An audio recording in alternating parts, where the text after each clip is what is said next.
"We're only having your sister's family this year." Mom texted.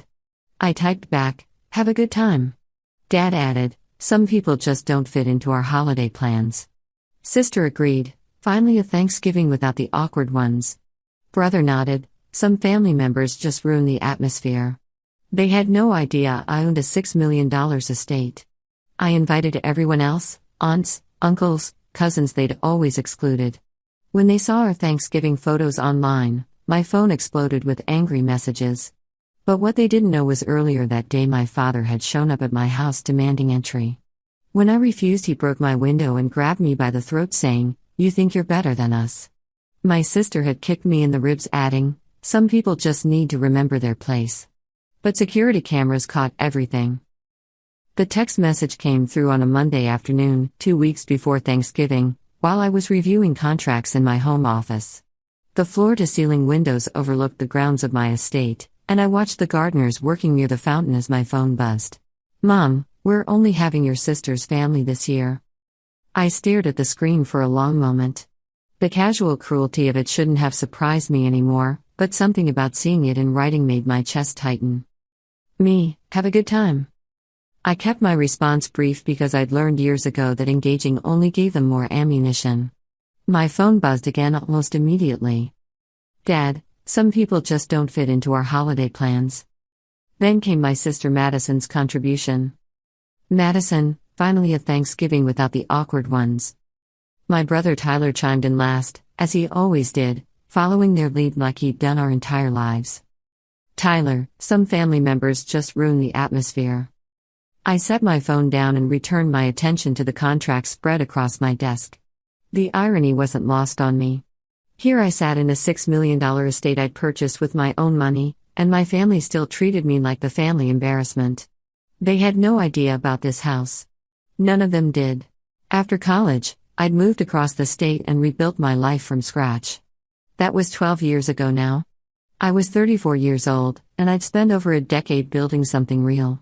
I started a consulting firm that specialized in helping mid-sized companies optimize their operations. The work came naturally to me, probably because I'd spent my childhood learning to read people and situations, always trying to anticipate the next criticism or insult from my family. The business took off faster than I'd ever imagined. Within 5 years, I had a team of 30 consultants working for me. Within 8 years, I'd sold the company for a sum that made my accountant's eyes water. I'd invested wisely, started a new venture in tech consulting, and purchased this estate 2 years ago. My family knew I worked in consulting. They assumed I lived in a modest apartment somewhere and scraped by. I'd never corrected that assumption because their contempt for me had nothing to do with my actual circumstances. Madison was their golden child, married to a dentist named Chad who came from old money.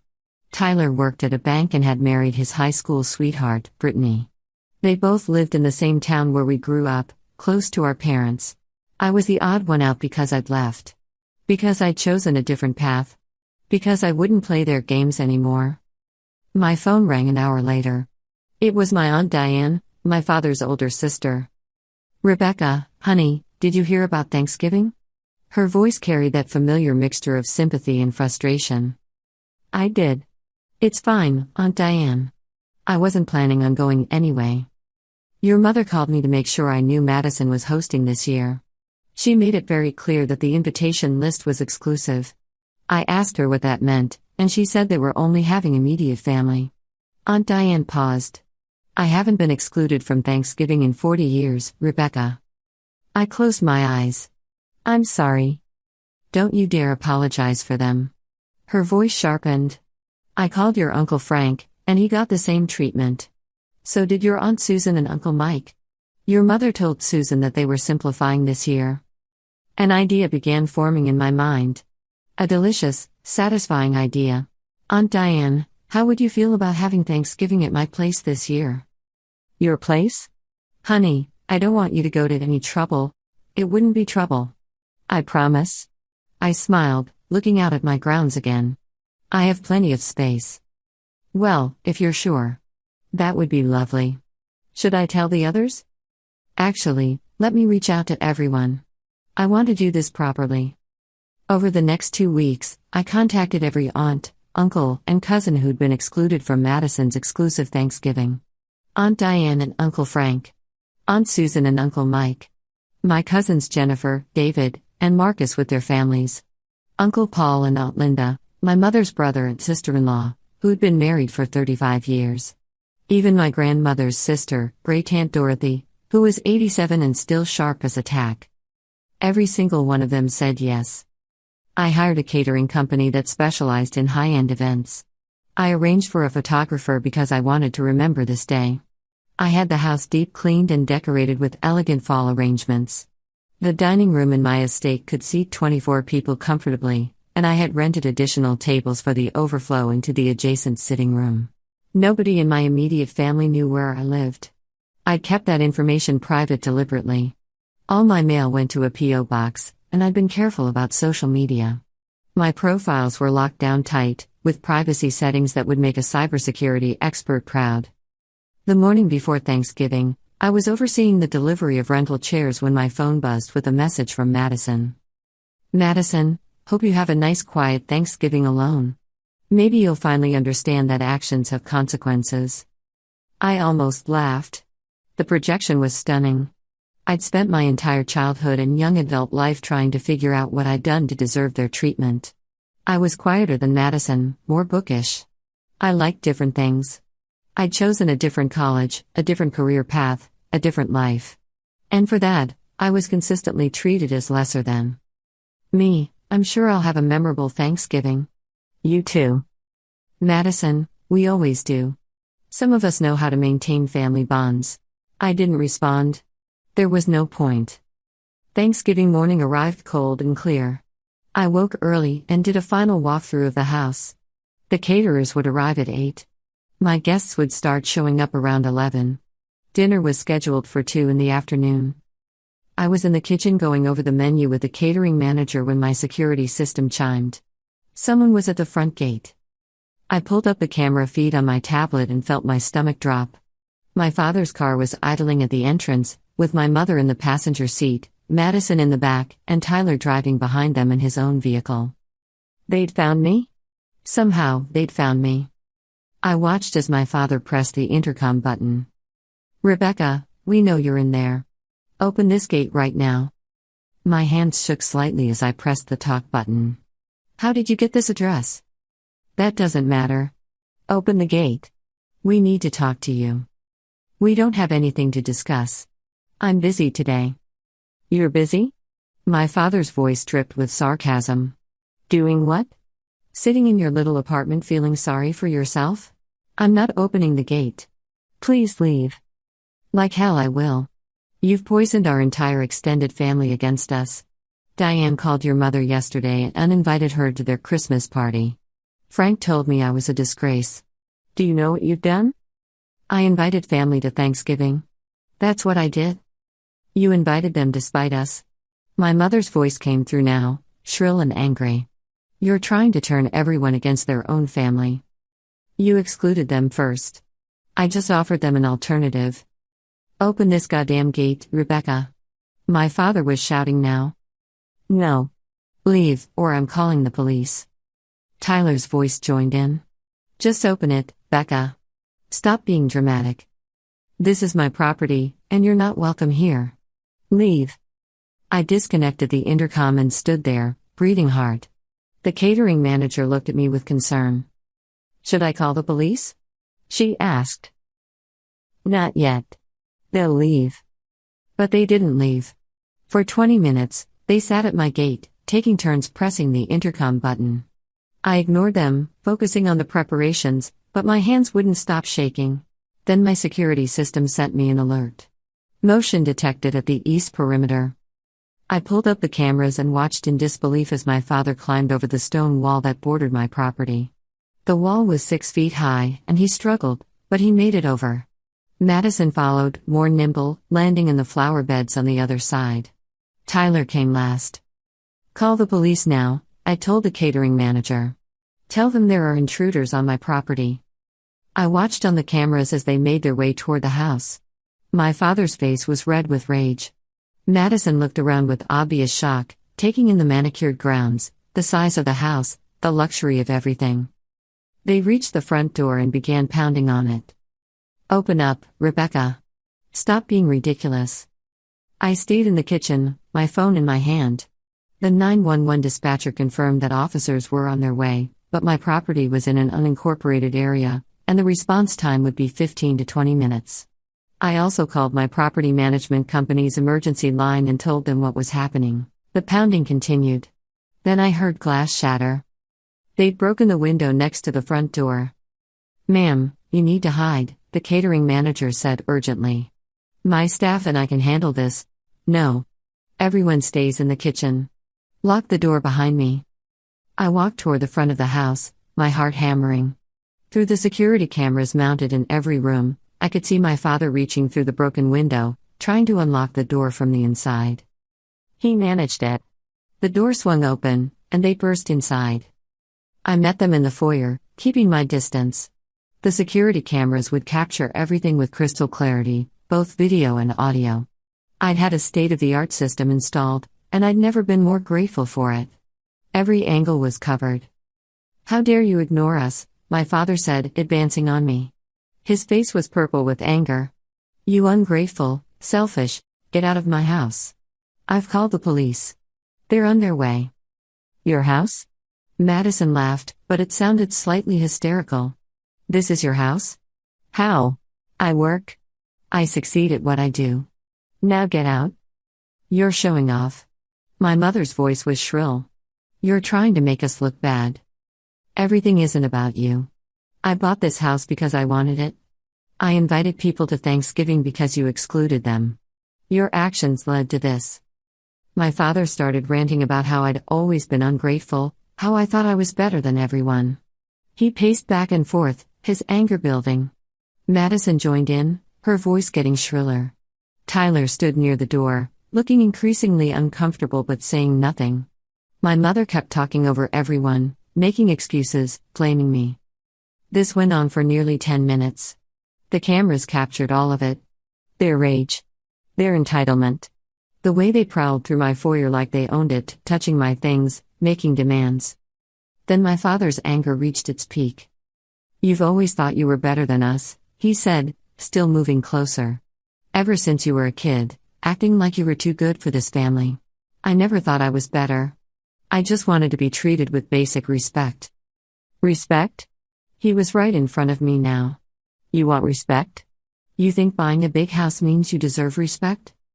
I think being a decent person means I deserve respect. Something none of you have ever given me." His hand shot out and grabbed my throat. The shock of it froze me for a split second before survival instinct kicked in. I clawed at his hand, trying to pull it away, unable to breathe. "You think you're better than us?" he hissed, his face inches from mine. Spittle flew from his mouth. "You're nothing. You've always been nothing. An embarrassment to this family." Madison moved closer, and before I could react, her foot connected with my ribs. Pain exploded through my side, and I would have doubled over if my father hadn't been holding me up by the throat. "Some people just need to remember their place," Madison said, her voice cold. My vision started to blur at the edges. I couldn't breathe. My father's grip was too tight, and I could feel myself starting to panic, really panic. Then I heard shouting. The catering manager's voice, high and frightened. "Let her go. The police are coming. Let her go." My father released me suddenly, and I collapsed to the marble floor, gasping and coughing. My throat felt like fire. My ribs screamed with every breath. "You're pathetic," my mother said, looking down at me with disgust. "Calling the police on your own family? You assaulted me," I managed to choke out. "We barely touched you," Madison said. "Stop being so dramatic." Sirens wailed in the distance, growing closer. My father's expression changed, uncertainty crossing his face. "Let's go," Tyler said nervously. "We should go." They left the way they came, through the broken front door. I heard their footsteps crunching on broken glass, then silence except for the approaching sirens. The catering manager knelt beside me. "Don't move. The ambulance is coming too." "I'm okay," I whispered, though I wasn't sure I was. The police arrived first, then the ambulance. The paramedics checked me over and strongly recommended I go to the hospital for x-rays and a full examination while I gave my statement to the officers. Yes, I wanted to press charges. Yes, I had video evidence. Yes, I could identify all three intruders as my father James, my sister Madison, and my brother Tyler. The officers asked if I wanted to go to the hospital. I agreed to go for x-rays and a full examination.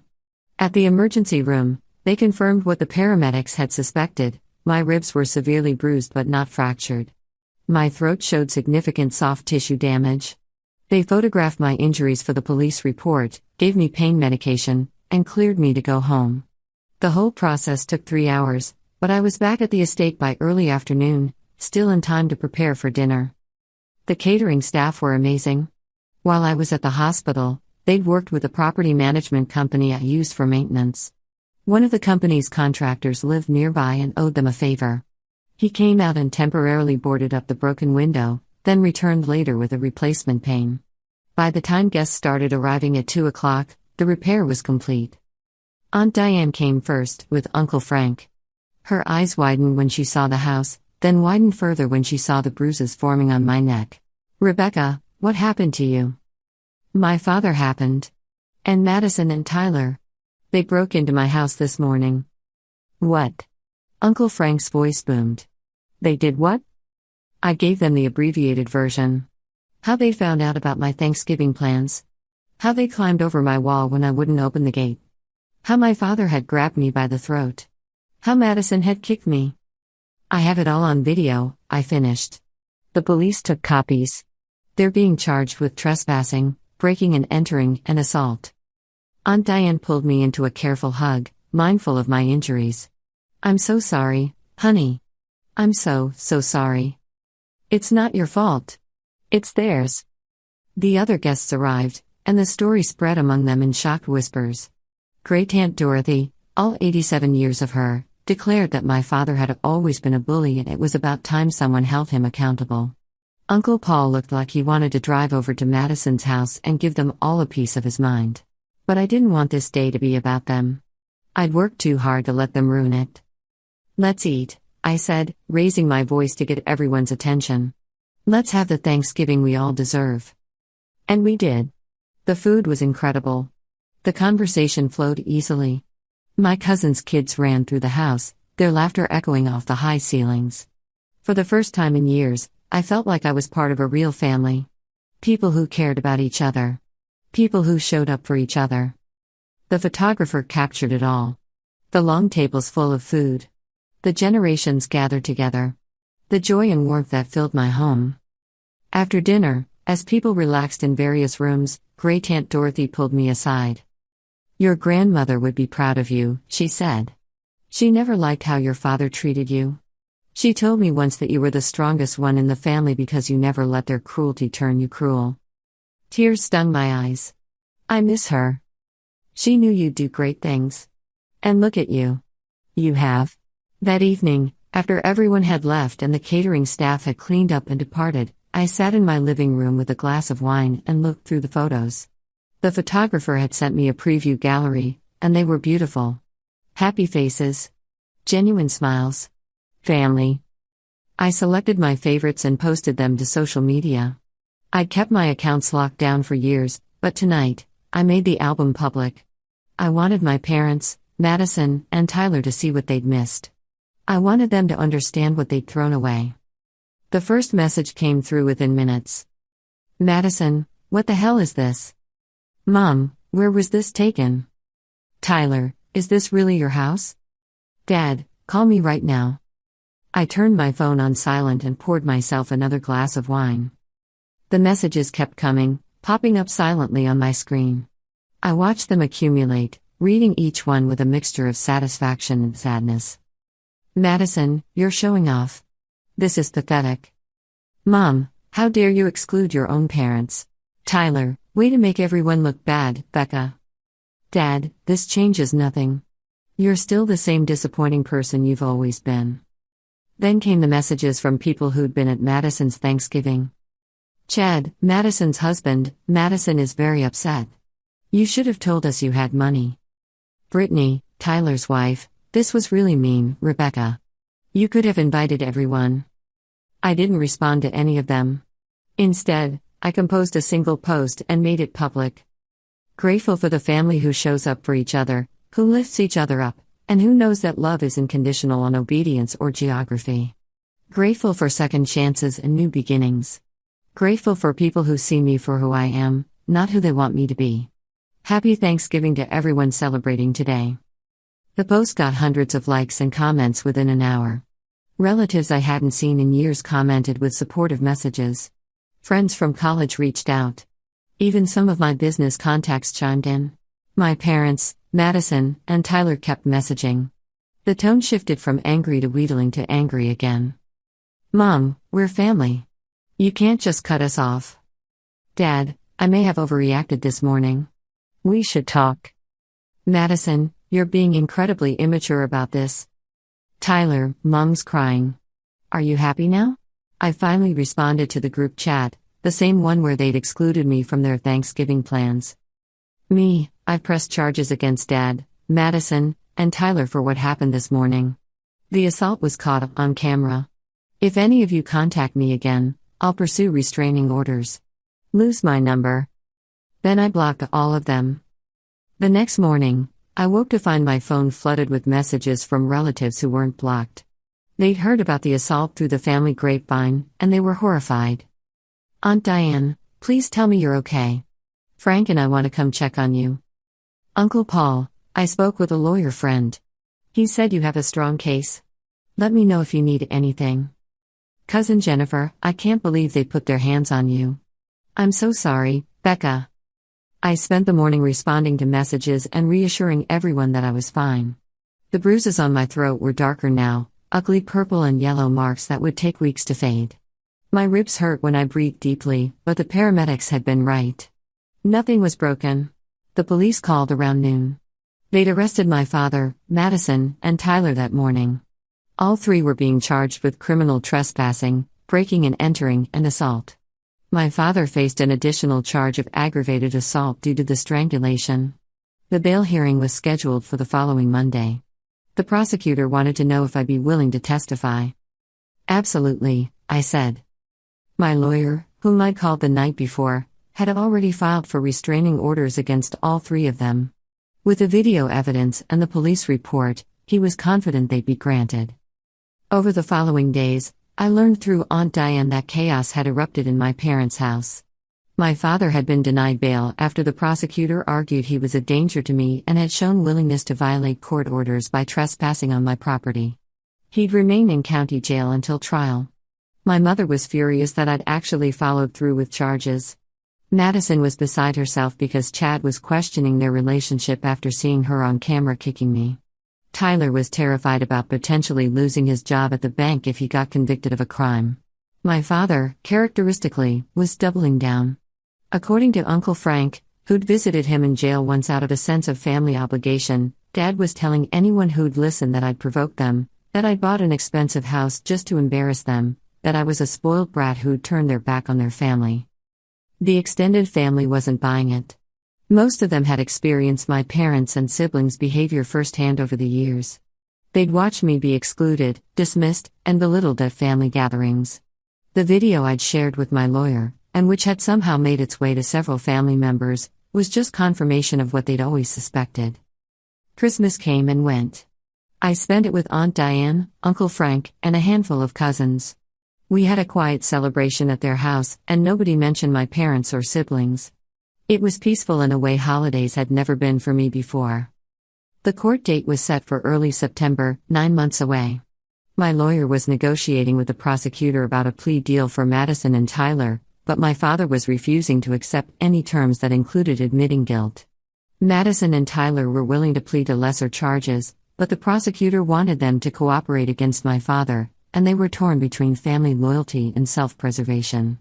They'd both been released on bail with strict conditions, ankle monitors, no contact with me, and weekly check-ins with pretrial services. I told my lawyer I wanted to go to trial if necessary. I wanted everything on the record. I wanted a jury to see the video of my father's hand around my throat, of Madison's foot connecting with my ribs. I wanted the world to know what they'd done. In January, I got a message from an unknown number. I almost deleted it without reading, but something made me open it. This is Chad, Madison's husband. I wanted you to know that I filed for divorce. I saw the video of what she did to you, and I can't be married to someone capable of that. I'm sorry for everything you've been through. You didn't deserve any of it. I stared at the message for a long time before responding. Thank you for reaching out. I'm sorry your marriage is ending, but I understand your decision. Take care of yourself. He replied immediately. She's been telling everyone you edited the video that it's not what it looks like. But I know her. I've seen her cruel streak before. I just never wanted to admit it. Good luck with the trial. The trial was scheduled for early September, nearly 10 months after the assault.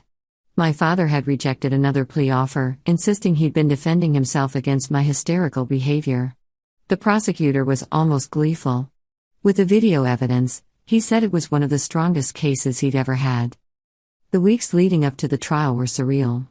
I tried to maintain normalcy, going to my office, meeting with clients, attending business dinners.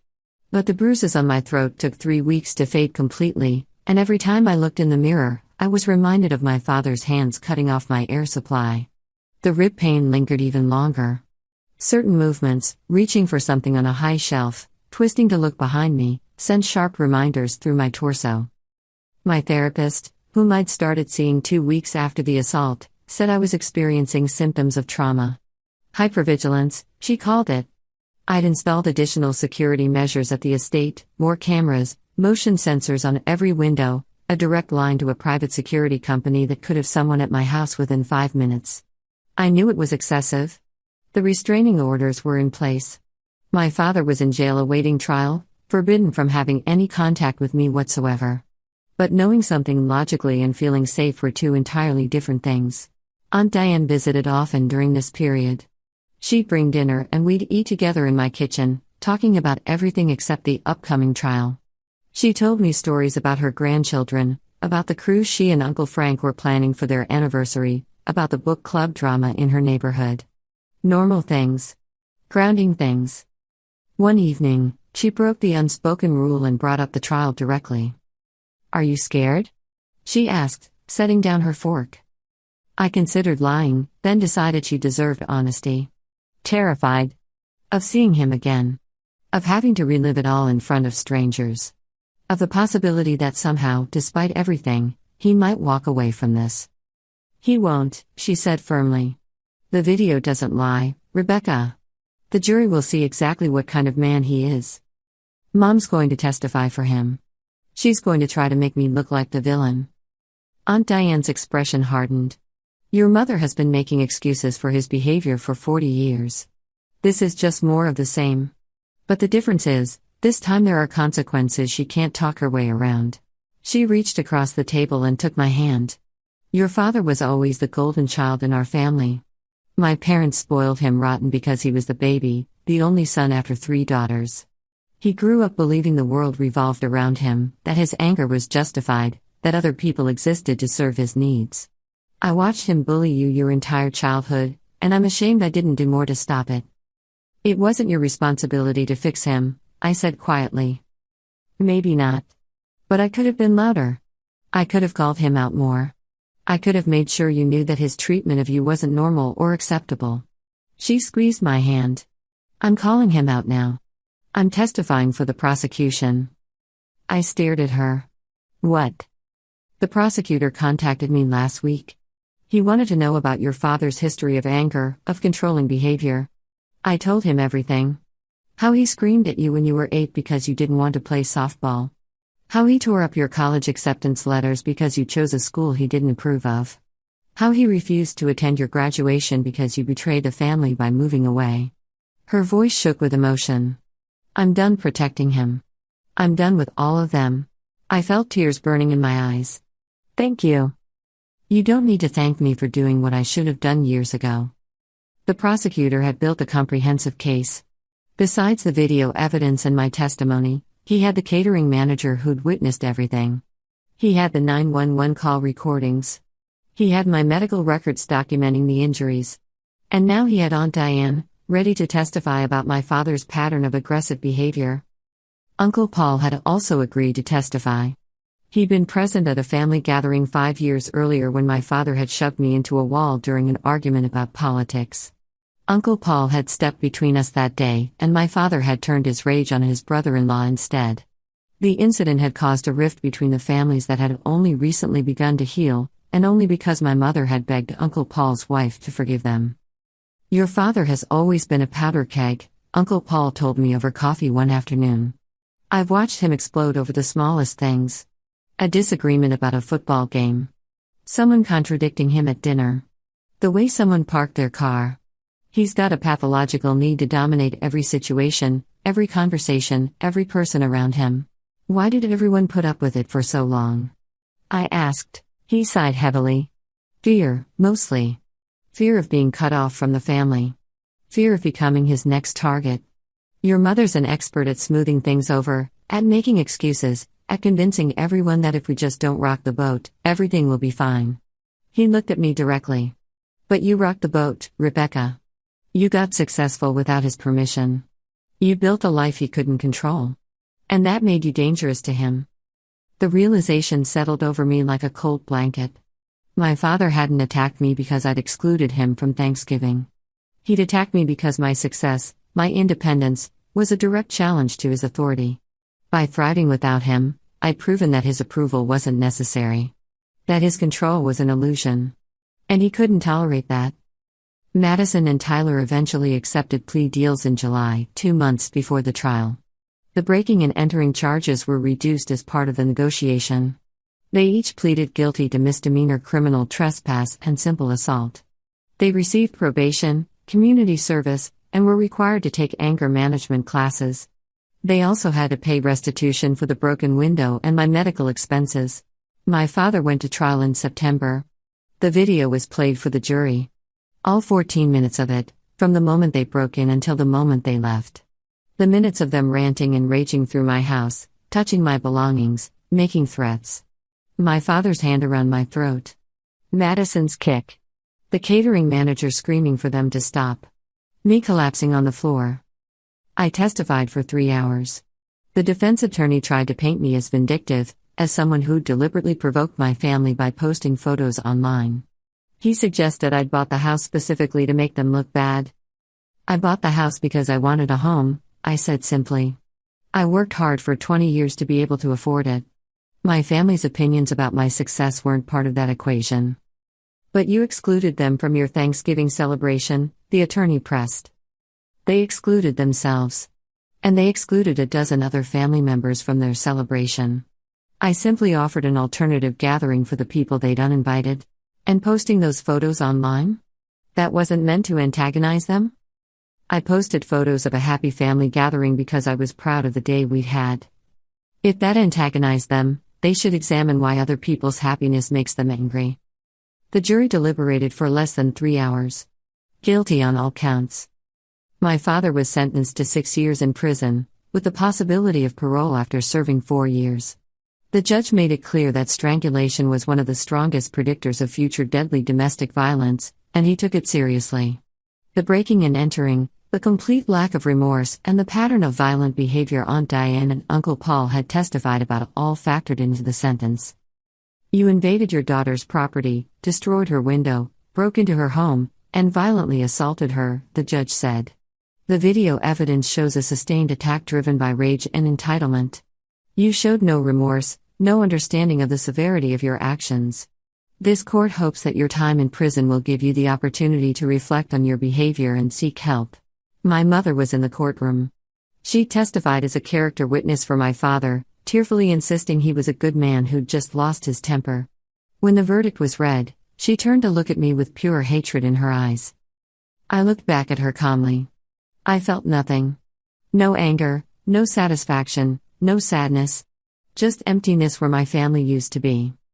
Outside the courthouse, my lawyer shook my hand. "You did the right thing," he said. "Standing up to family is one of the hardest things anyone can do." "They stopped being family a long time ago," I replied. "I just didn't want to admit it." Spring arrived, and with it, a sense of renewal. Nearly 6 months had passed since the trial. I'd started dating someone I met through mutual friends, a kind man named Daniel who worked as a professor at the local university. He knew my history. I told him everything on our third date, figuring it was better to be upfront. He listened without judgment, then said simply, "You're one of the strongest people I've ever met." The restraining orders were extended for 5 years. My father couldn't contact me from prison, but my mother and Madison tried periodically. Aunt Diane told me that my mother was playing the victim, telling everyone who'd listen about her ungrateful daughter who'd sent her husband to prison. The extended family had largely stopped engaging with her. They'd seen the video. They knew the truth. And they were tired of the drama. Tyler reached out through a mutual cousin, asking if we could talk. I declined. His plea deal was done, his debt to society paid according to the law. But he'd stood there and watched our father choke me. He'd climbed over my wall and broken into my home. An apology wouldn't change that. I hosted Thanksgiving again that year. Same group of relatives, same warmth and joy.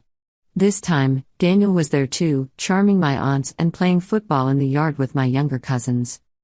We took photos again, and I posted them again. But this time, nobody from my immediate family was unblocked to see them. They'd lost that privilege. Great Aunt Dorothy pulled me aside during dessert. "You've built a good life," she said. "Better than they deserve to be part of." "I built the life I needed," I replied. "That's all any of us can do." She squeezed my hand. "Your grandmother would be so proud." "I am too." As I looked around my dining room at the people laughing and talking, at Daniel helping my cousin's kids build a tower out of dinner rolls, at Aunt Diane and Uncle Frank sharing a private joke, I realized something important. Family isn't about blood. It's about choice. It's about showing up. It's about respecting boundaries and celebrating successes and being there during failures. The people in my dining room were my family. They'd chosen me, and I'd chosen them. And the people who'd spent years making me feel small and unwanted? They were exactly where they'd put themselves. Outside looking in, wondering how everything had gone so wrong, unable to see that their own cruelty had built the walls between us. I'd built something beautiful in spite of them. Or maybe because of them. Their rejection had forced me to become independent, to be strong, to create my own path. In trying to diminish me, they'd inadvertently shaped me into someone capable of tremendous things. The security cameras that caught their assault were still in place. The estate still stood, beautiful and peaceful. The extended family still gathered for holidays. My business continued to thrive. Daniel was talking about moving in. Life was good. Really, truly good. And somewhere in a prison cell, my father had time to think about choices and consequences. Madison was divorced and dealing with the fallout of our actions. Tyler was rebuilding his reputation. My mother was alone with her bitterness. I didn't take joy in their suffering. But I didn't mourn it either. Justice, I'd learned, wasn't always satisfying. It was just necessary. And mercy? Mercy looked like moving forward, building something better, and refusing to let their toxicity infect the life I'd created. I raised my glass to toast my guests. To family, I said. The ones we choose and the ones who choose us. To family, they echoed. And in that moment, surrounded by people who truly loved me, I felt completely at peace. The girl who'd once desperately wanted her parents' approval was gone. In her place stood a woman who'd learned to approve of herself, who'd built an empire and filled it with love. That was the best revenge of all. Not the legal consequences or the public exposure. Not the wealth or the estate. The revenge was in living well. In being happy. In proving that their rejection hadn't broken me, it had freed me. And that freedom was worth more than any apology they could ever offer.